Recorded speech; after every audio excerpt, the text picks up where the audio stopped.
Caros irmãos e irmãs em Cristo Jesus, ao celebrarmos o 5º domingo da Páscoa do Senhor, nós somos colocados diante daquela cena do amor e do desamor da Quinta-feira Santa. No cenáculo, o Senhor lava os pés aos discípulos. E o Senhor dá o novo mandamento do amor. Nesta mesma cena, neste mesmo momento, o Senhor é traído por um daqueles que ele amava, um daqueles que ele mesmo escolheu, Judas. E então o Senhor diz que a partir deste momento, cumprem-se as Escrituras e o Filho de Deus é glorificado. Notemos isto: o Filho de Deus não foi glorificado ao ser levado pelo povo para ser feito rei de Israel, nem para ser louvado, nem para viver na pompa e na riqueza. Jesus diz que ele é glorificado no momento em que ele é traído e entregue à morte. Essa traição de Judas e a entrega do Senhor à morte tem um único propósito: mostrar como é que se vive este novo mandamento, o mandamento do amor. Nós vivemos em uma época em que a palavra amor é usada para tudo. É uma palavra desgastada, sem nenhum sentido. E o Senhor nos ensina que o amor verdadeiro é dar a vida pelo próximo, dar a sua vida. Mais ainda, este amor busca com que o próximo se salve. O amor não negligencia a salvação do próximo. Nós vivemos em uma época em que muitos, já desavisados, ensinam a outros que nós devemos amar a nós primeiramente, e depois, se sobrar algo, amemos o próximo. Ensinamento esse diabólico, completamente contrário ao amor e ao mandamento do amor que ensina o Senhor. Primeiramente, amar a Deus sobre todas as coisas. Em segundo lugar, amar ao próximo como a si mesmo. Significa renunciar a si mesmo por amor ao próximo. Significa gastar-se e desgastar-se pela salvação do próximo. Eu não posso crer que alguém diga que ame a Deus e não se preocupe pela salvação do próximo, especialmente aqueles que lhe estão mais próximos. Depois, por todos os demais. Não é possível que alguém diga que ame a Deus e busque apenas a sua salvação, quando o Filho de Deus deu a sua vida por todos nós. E então Jesus coloca a marca distintiva do verdadeiro seguidor, do verdadeiro cristão. Nisto conhecerão que sois os meus discípulos, se tiverdes amor uns aos outros. Este amor profundo que busca a salvação do próximo. E aí o verdadeiro testemunho. Então não pode se dizer verdadeiro discípulo quem é relaxado na vida de fé, quem talvez faça uma oração por dia e olhe lá, quem não busque incessantemente por meio da oração, do jejum e da penitência a sua salvação e a salvação de todos os homens. Não é possível. Não é possível viver uma vida morna de faz de conta. Não é possível viver, como dizemos, a grande maioria de católicos que são católicos no dia do batismo e talvez nos funerais. O Senhor prometeu esta nova terra e este novo céu, como ouvimos também nas leituras, a leitura do Apocalipse, para aqueles que lhe forem fiéis. Mas enquanto peregrinamos nessa terra, e o Senhor deixou a sua única igreja, para que por meio dela obtivéssemos o batismo e a porta de entrada para o céu. Porta de entrada para o céu é o batismo que recebemos. Não é ainda a entrada para o céu. E então o Senhor deixou a sua igreja. E o que ouvimos nos Atos dos Apóstolos?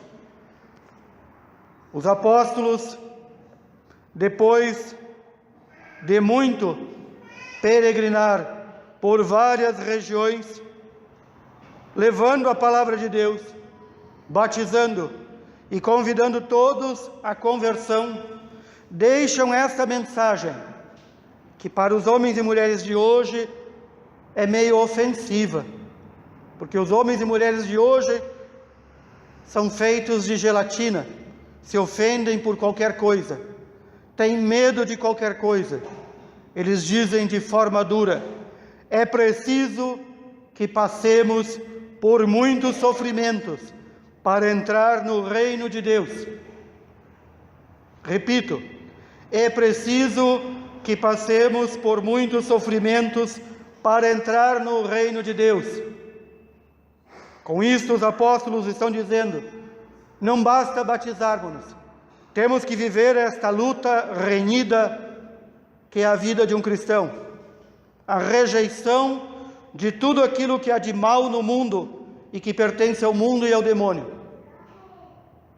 a adesão firme da palavra de Deus e das ordens do Senhor. E então, para que essas novas comunidades não esmorecessem,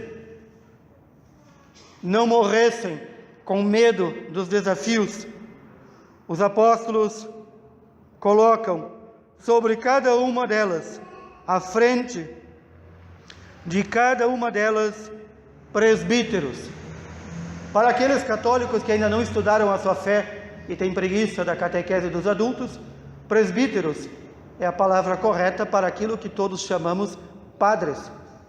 Padres é a palavra em português, presbíteros é a palavra correta em grego. Os anciãos, aqueles homens que foram escolhidos para estar à frente da comunidade. Os apóstolos designaram presbíteros para cada comunidade, para não deixar que as comunidades vivessem como ovelhas dispersas e entregues a si mesmas. Notemos isso. São os apóstolos que receberam do Senhor, na sua única igreja, a única e verdadeira autoridade para designar presbíteros, colocar sacerdotes, padres à frente de suas comunidades. Ninguém mais recebeu esse mandato e esta ordem. Por isso, quando há esta profusão de igrejas, igrejolas e seitas, que todos estejam bem atentos. Nenhum deles recebeu autoridade nenhuma, nem para criar outra igreja, nem para se arrogar ou avocar a si mesmo títulos de pastor, de presbítero, de qualquer outra coisa. Todos esses são os falsos pastores, os mercenários que vêm para arrancar o dinheiro, a lã e a gordura das ovelhas. Tenhamos isso bem claro, porque muitas vezes esse indiferentismo religioso já penetrou até entre nós. Todos os falsos pastores só conseguem arrebatar as ovelhas que não ouvem a voz do verdadeiro pastor, do verdadeiro Senhor.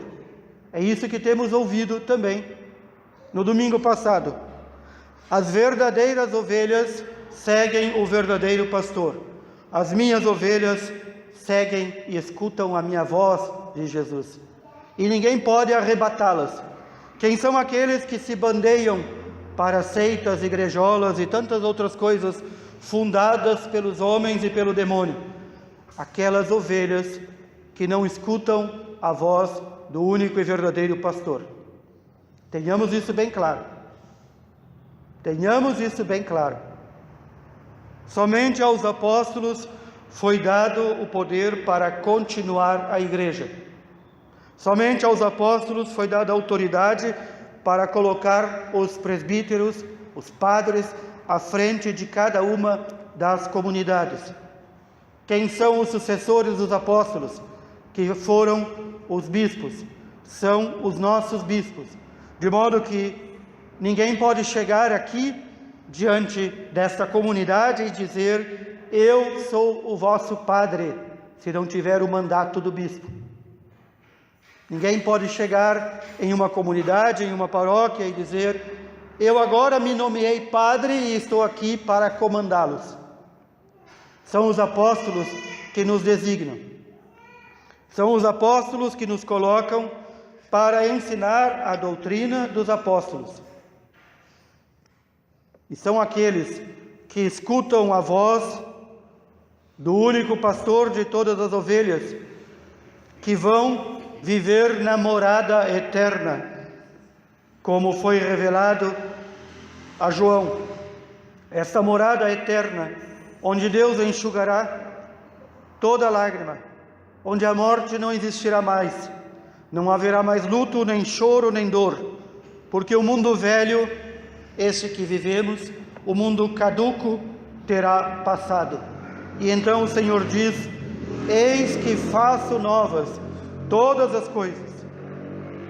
Todas as coisas serão restauradas em Cristo e serão dadas àqueles que escutam a sua voz.